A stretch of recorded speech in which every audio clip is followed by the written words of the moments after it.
उत्तर प्रदेश के प्राविधिक शिक्षा विभाग में भर्तियों को लेकर शुरू हुआ राजनीतिक बवंडर थमने का नाम नहीं ले रहा। आज हमारे साथ इस पूरे मुद्दे पर राज बहादुर पटेल हैं।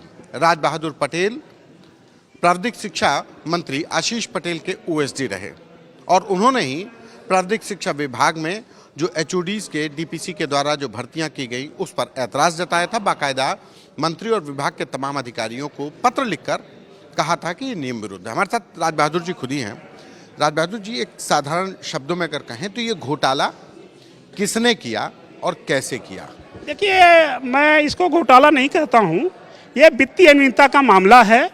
चूँकि जो एआईएसटी के रूल हैं उसमें एचओडी पद के लिए वर्तमान में लोक सेवा आयोग से 100% सीधी भर्ती का व्रत है। उसके लिए जो हरता है एमटेक प्लस 15 साल, पीएचडी या पीएचडी प्लस 12 साल, तो उसकी स्केल जो है कि पे बैंड 4 है। जो पुराने सेवानिवृत्ति में है उसके लिए बीटेक प्लस 5 साल का एक्सपीरियंस। लेकिन वो जो पद था पुराने सेवानिवृत्ति 6600 ग्रेड पे का था, करीब जो है कि 1 लाख उस पर वेतन मिलता। नए सेवानिवृत्ति से जब हुई डीपीसी पुराने सेवानिवृत्ति से स्केल नए सेवानिवृत्ति दिए गए, तो जो आदमी 1 लाख रुपया पाता वो आदमी जो डीपीसी हुई वो 6600 ग्रेड पे पर हुई, लेकिन जो रिजल्ट आया वो 9000। हाँ, डीपीसी 6600 ग्रेड पर हुई, रिजल्ट 9000 पे बैंड पर आया।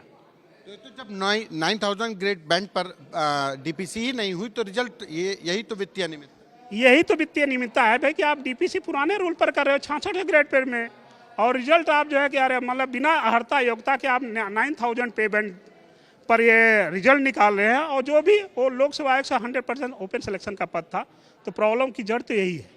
तो आपने कैसे ऐतराज जताया? मंत्री को भी बताया, जो प्रमुख सचिव थे उस समय के उनको भी बताया, सबको बताया, किस को, लेकिन नहीं सुनी गई। देखिए, मैं 14 मई 2024 को पत्र लिखा कि ये नियम विरुद्ध डीपीसी है, अगर यह नियम विरुद्ध डीपीसी होगी तो मुझको आप हटा दीजिए।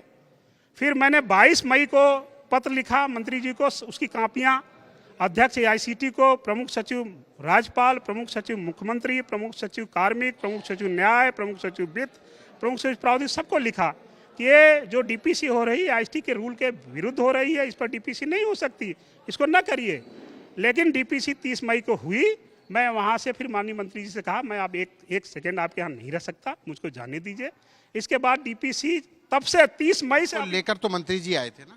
हाँ, मंत्री जी मुझको लेकर आए थे। तो मंत्री जी ने पूछा नहीं कि क्यों चले जा रहे हैं? मैंने मंत्री जी को बताया कि मंत्री जी ये जो है कि नियम विरुद्ध डीपीसी हो रही है, इसको रोकिए आप। तो मंत्री जी ने क्या कहा? मंत्री जी ने कहा, जो 30 मई को उन्होंने कहा था कि भाई देखो डीपीसी मैं चुनाव में व्यस्त हूँ, डीपीसी विभाग के अधिकारी कर रहे हैं, ना उनको मैं करने के लिए कहूँगा ना उनको रोकने के हुए। इसी कंट्रोवर्सी की वजह से 30 मई 24 का रिजल्ट 9 दिसंबर 2024 तक था। विचार विमर्श चल रहा था, होना चाहिए नहीं होना चाहिए। विभाग के सारे संगठन इसके विरोध में जो है कि पत्र लिख रहे थे, विरोध कर रहे थे। पता नहीं क्यों 9 दिसंबर 2024 को ये रिजल्ट आया, जिसकी वजह से विभाग में पूरा फ्रस्ट्रेशन है। पढ़े लिखे लोग। आशीष पटेल के इसमें कैसे इन्वॉल्वमेंट है मंत्री के तौर पर, जब विभाग में डीपीसी अधिकारी कर रहे थे? देखिए, माननीय मंत्री जी का मैं इन्वॉल्वमेंट के बारे में मैं क्या कहूँ कि ये डीपीसी अधिकारियों को करनी नहीं चाहिए थी। अगर गलत डीपीसी हुई तो माननीय मंत्री जी इसका अनुमोदन नहीं करना चाहिए था। तो मंत्री जी ने अनुमोदन क्यों किया? अब भाई मंत्री जी अनुमोदन किए तो मंत्री जी जाने, उसके बारे में मैं क्या बताऊं। मैं तो शुरू से ही कर रहा हूं। बात से आपको फिर आपने जब ये बात चले गए, आप छोड़ करके चले गए, आपने कहा कि हमें नहीं रहना है, फिर अभी क्या हुआ? आप अभी मैं प्राविधिक शिक्षा निदेशालय कानपुर में कार्यरत था। मैं 27 जून को वहाँ ज्वाइन किया था प्राविधिक शिक्षा निदेशालय को मंत्री जी के यहाँ से। वहाँ मेरी पोस्टिंग 30 जून तक नहीं हुई, तो मैं वहीं संबद्ध रहा, निदेशालय में स्थापना का कार्य देख रहा था। साथ ही साथ राजकीय पार्लिंग बांदा, राजकीय पार्लिंग नरैनी बांदा का अतिरिक्त चार्ज दे दिया गया था। 1 जनवरी को अचानक राजकीय पार्लिंग बांदा, राजकीय पार्लिंग नरैनी का चार्ज से हटाकर मुझको तत्काल प्रभाव से रामपुर में भेज दिया गया, वहाँ की पॉलिटेक्निक में। और तो मैं कल जो है कि मैं 4 तारीख को जाकर वहाँ ज्वाइन कर लिया।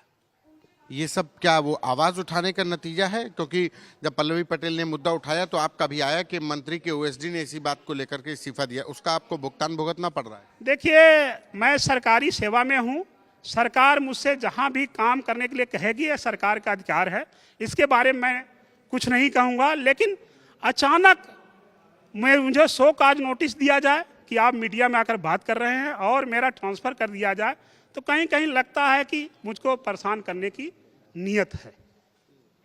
आपने किस किस को चिट्ठियां लिखी? 5 चिट्ठियां मुख्यमंत्री जी से भी मिले आपने? वो तो भ्रष्टाचार पर जीरो टॉलरेंस है ना। मैंने इस संबंध में 5 चिट्ठियां भारत सरकार को लिखी, 5 चिट्ठियां उत्तर प्रदेश सरकार को लिखी। मैं 2 बार माननीय मुख्यमंत्री जी के जनता दरबार गया। जनता दरबार में मुख्यमंत्री जी मिले? जनता दरबार में मुख्यमंत्री जी नहीं मिले, उनके ओएसडी साहब मिले। उनको हमने पत्र दिया, हमने कहा देखिए साहब, ये बहुत गलत हो रहा है। माननीय मुख्यमंत्री के संरक्षण प्राप्त पॉलिटेक्निक महाराणा प्रताप में नियुक्तियां जो है कि हाँ, गोरखपुर नियुक्तियां 100% AICTE रूल से हो रही हैं और मैं बहुत ही ऋणी हूं माननीय मुख्यमंत्री जी का, माननीय मंत्री जी का, कि इनके प्रयास से ही विभाग में AICTE लगा।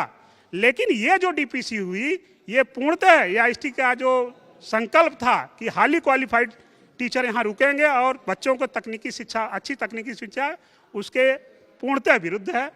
मैं अब भी ये कहूँगा माननीय मुख्यमंत्री जी से, माननीय मंत्री जी से कि अगर कहीं गलती हुई तो उसको सुधारा जाए, जिससे विभाग में क्वालिटी एजुकेशन बनी रहे। एक आखिरी सवाल कि ये चूंकि ये DPC के बजाय सीधी भर्ती से होनी थी, तो तमाम जो नौजवान थे उनके लिए एक रोजगार का, एक अच्छे रोजगार का मौका था। तो इस लड़ाई को अब आगे लड़ेंगे आप लोग, क्योंकि विभागीय करप्शन, विभागीय अनियमितता की बात है? देखिए, हम लोग सरकारी सेवा में हैं। हम जितना अपने, चूँकि मैं 14 और 17 से लेकर 21 तक जनरल सेक्रेटरी था, तो सरकारी सेवा में रहते हुए जितना हम लोग सत्याग्रह के माध्यम से विरोध कर सकते हैं, हम लोग गस्टेड है, सुपर क्लास 1 है, हम धरना और हड़ताल नहीं कर सकते। हम सिर्फ विरोध प्रदर्शन करते हैं सत्याग्रह के माध्यम से। 2 तारीख को हम लोगों ने सत्याग्रह किया काली पट्टी बांध के। आगे भी हम लोग चाहेंगे कि तरह तरह के माध्यम से जो हमें अधिकार हैं संवैधानिक रूप से, उसे हम लोग विरोध करेंगे। एक आखिरी सवाल, इस सब के पीछे भ्रष्टाचार एक कारण था जिसकी वजह से DPC कर दी गई? अब इसके बारे में मंत्री कह रहे हैं कि भ्रष्टाचार अगर एक पैसे का भी साबित होगा तो मैं मंत्री पद छोड़ दूंगा, लेकिन अनुमोदन उनका था, विभाग ने उसमें DPC की प्रक्रिया शुरू करी। देखिए, भ्रष्टाचार के बारे में जब मेरे पास कोई प्रमाण नहीं तो मैं उसके भ्रष्टाचार में कह नहीं सकता। हाँ, ये बात जरूर है कि ये घोर वित्तीय अनियमितता हुई है और भ्रष्टाचार तो अलग मुद्दा है। मुद्दा ये है कि सरकारी जो नॉर्म स्टैंडर्ड मेंटेन नहीं करते उनको जो है क्यों जो है कि 6600 से पेमेंट फोड़ दे दिया गया, जिससे हमारे विभाग में जो हाईली क्वालिफाइड PhD होल्डर्स हैं IIT कानपुर से, IIT गुवाहाटी से या NIT से या 2000 MTech हैं, वो लोग बहुत निराश हैं कि इस विभाग में कोई रूल नहीं है।